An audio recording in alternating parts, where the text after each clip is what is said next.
Namaste, everyone. Welcome to the Pranichealingpodcast.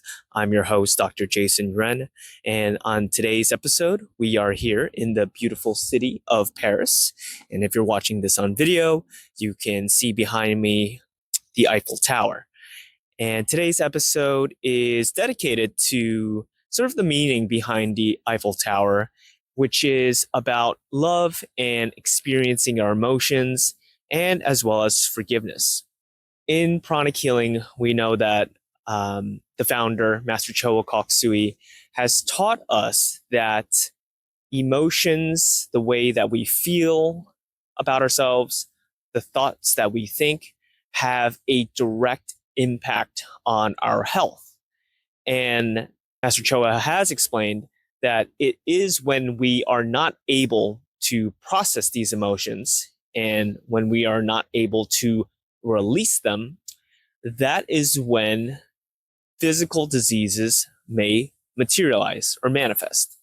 And that was definitely the case for myself, with my background being that I had, very challenging times dealing with eczema, which is a inflammatory skin condition.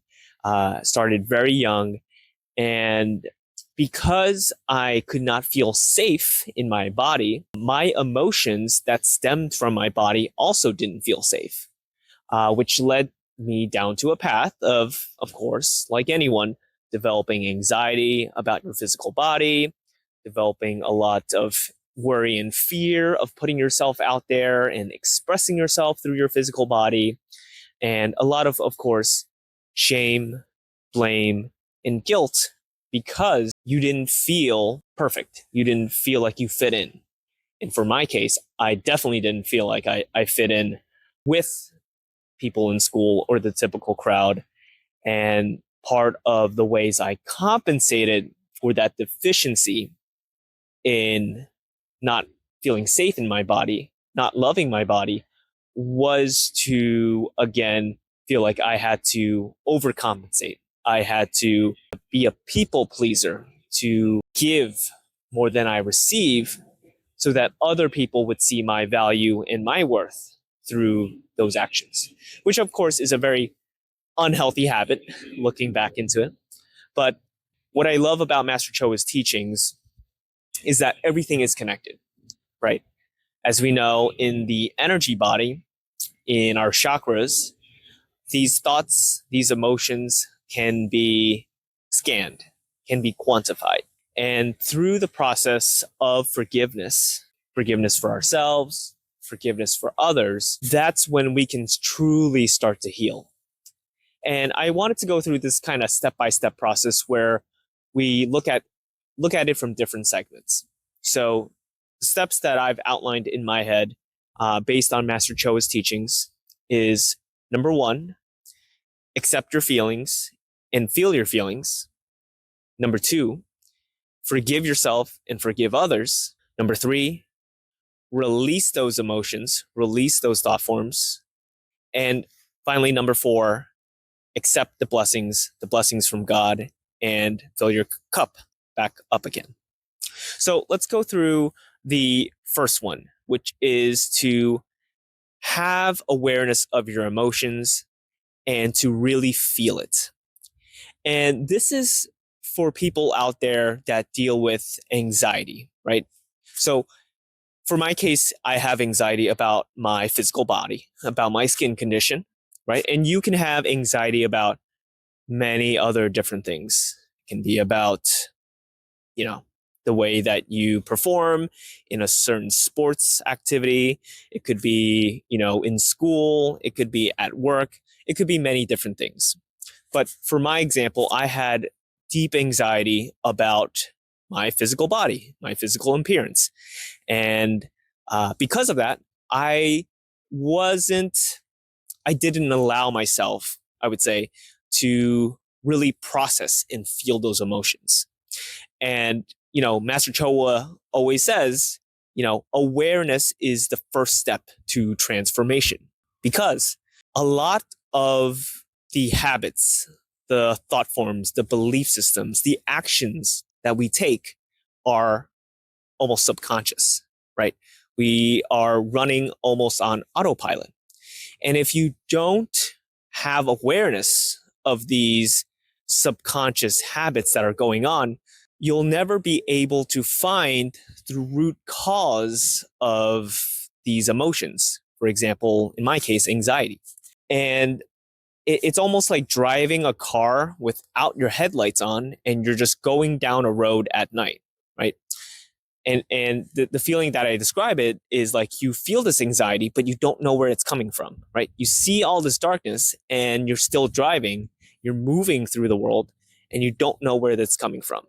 So the first step is to have awareness, turn on your lights, and in pranic healing, we have the ability to scan for the energy of these emotions in our chakras, but also in Arhatic yoga, which is the spiritual branch of pranic healing. Master Choa has also taught us other techniques to purify and to, of course, first look at these emotions. And when you finally get to become aware of it, right? When you finally feel these emotions, process it, that's when you get your power back. That's when you give yourself the power back. And that translates to transformation, which is the next step, is forgiveness. Master Choa has said that the law of forgiveness supersedes the law of karma. Now, what does that mean? The law of karma is the law of cause and effect, right? We have all incarnated here in this lifetime to have a certain purpose. And that certain purpose is to resolve a portion of the karma that we might have with other people, situations, places, etc. Forgiveness is really key because once you have the ability to become aware and process these emotions that have been weighing you down, and for myself, which is anxiety, right? Becoming aware of it is good, but you need a tool to transform it. And that's where Master Choa's teachings of forgiveness comes in. Master Choa teaches that there must be inner forgiveness and outer forgiveness. Inner forgiveness relates to, in my case, forgiving myself and not seeing myself as a victim of my circumstances, right? I'm a big believer that the universe, God, specifically curates your life's experiences so that you can grow and transform. Because any area in your life that has areas of discomfort, areas of pain, areas of anxiety are all clues, are all guides to the direction of your highest growth and your highest transformation. So forgiving yourself is very, very important because you detach from that victimhood. You detach from that idea that you are a victim of your life experiences versus a creator, right? A changer of your circumstances, which leads on to the next part is external forgiveness, right? Forgiving your parents, forgiving your friends, forgiving people that may have hurt you along the way, whether it was intentional or not. That's very important because, as we know, a lot of times we hold subconscious grudges, anger, resentment towards people, and we suppress that. We suppress that to a certain degree that will, again, manifest in physical diseases in different parts of our bodies. So, external forgiveness, in my case, has been, of course, forgiving your parents. When we talk about the law of karma, right, you come into this lifetime with a certain degree of karma to work out. And that is highly correlated to your parents. And for myself, in my example, I felt like a victim because I felt like my parents didn't do all that was in their capacity to help fix me, right? Because as parents, they're supposed to take care of your child. You're supposed to fulfill all their needs as best as possible. And for me, my need was safety in my body, safety in my emotions. My parents did everything in their ability that they could based on their level of development and where their souls were at. So it was a complete false belief and idea that my parents was partially the cause of like my anxiety and my condition with my skin and me not being satisfied with life. So that external forgiveness was very, very powerful for me. And again, helped me detach from the victimhood mindset towards my relationship towards my parents. And by doing that, that actually helped me become more independent because I was seeking out relationships with people that had this almost skewed dependence, right? I almost depended on my friends, my colleagues, my workers too much because it was the relationship that I was so used to with my parents, right? Because I relied on them for everything. So again, external forgiveness, very important for detaching from this mindset of victimhood from your emotions, as well as internal forgiveness, which is very important because that is the true method for transformation when you are able to forgive them and forgive yourself. And this proceeds to the next step where you release it. As Master Choa said, in his teachings in pranic healing, purification is more important than energizing. So what does that mean? Let's say you have a cup and you have a cup of very dirty water. It's unclean. You can see everything inside of it. In my experience, a lot of people think that receiving more into your body, right? Whether that's trying to receive more happiness or financial benefits from a certain person, a certain goal, a certain outcome, which is not as important. When you try to pour more water into a cup that is already full and it's full of dirty water, the outcome is not going to be as effective if instead you pour that cup of dirty water out. In pranic healing, when we cleanse first, cleansing purification is the first step because that makes way for the next step, which is the energizing part. Just like you can't add more water to a cup that is already full.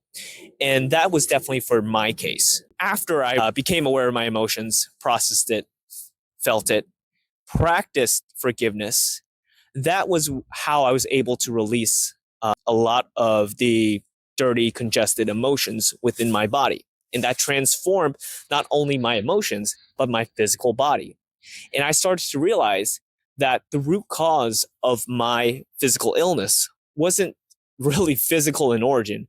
It was actually emotional, right? In pranic psychotherapy, we understand that the chakras have emotional correlation as well as a physical correlation to the body. So purification, releasing it, very important. Which then once you clean everything, right? Once you remove the congested energy, you poured out the dirty water, that's when you can accept and receive the blessings, the new energies coming in. Because now your cup is empty. And now that your cup is empty, you can not only receive the blessings to a much more fuller degree, but you become aware of the blessings first and foremost, right? Because a lot of people, you don't become aware of the benefits, the blessings that you receive when your cup is full. Because when your cup is full, whatever water you pour in, the level stays the same, right? It's going to be at the tip top and you feel like nothing is changing. But pour that water out, your cup is empty. Whatever water comes in, it's going to look like a huge difference. It's going to look like a miracle just happened because your cup is empty, right? And you see this dramatic change with all this clean, fresh water, as I call it, blessings coming in. And it's almost as this is what I call it miracles, but it's the natural state that we all deserve to be in. So again, in my case, after I was able to pour that cup of water out, we have different degrees and layers of emotional baggage, karma from our past lives, and nothing goes away overnight. But to a certain degree, after you've done a majority of work, you can start to see that the blessings come in. And for my case, not only did my physical body transform, right, become healthier, my skin is brighter, I'm not itching as much, I'm not inflamed as much, but also my relationships started to change. My relationship with my parents got better. My relationship where I was very codependent with them, they very codependent with me because of our relationship and how we grew up. But as I've did the work that was taught by Master Choa, our relationship flourished, where I became more independent, they became more independent, and we were on our own sort of tracks in life. They didn't have to worry about me, and there was none of that shame, blame, or guilt involved. So that was amazing. And that's just with my parents. I can talk about my friends, my workplace, how I started this podcast, of course, and how it evolved. And it's really, and just to highlight the amazing teachings of Master Choa and how simple he made it to be. This simplicity is what I appreciate and why I'm so passionate in teaching, because just as simple as that analogy with the cup, with that dirty water, if everyone just became aware of that idea, that concept, I think the world would be just transformed literally overnight. That's why I'm so passionate about using this podcast and this platform to share these ideas, to share these teachings. So again, just to kind of recap here on this special podcast with the Eiffel Tower behind us and, the theme of love and emotions, feeling your emotions, becoming aware of your emotions, very important. Practicing forgiveness, as Master Choa has taught us, supersedes the law of karma. And when you can forgive yourself, when you can forgive others, you disconnect that energetic cord between you and them. And when you disconnect and you release it, you empty your cup and you make yourself more open to the blessings that are going and has always been available to you in your life, in every day, every second, every moment. So that's all for the podcast today. Atma Namaste, everyone. Thank you for listening. If you've enjoyed this podcast, please leave a like down below and comment. And if you've really loved this podcast, I would truly appreciate it if you support us. Your support helps keep the podcast running and helps us get more amazing guests onto the show. So take care. Au revoir from Paris, and I hope to see you on the next episode.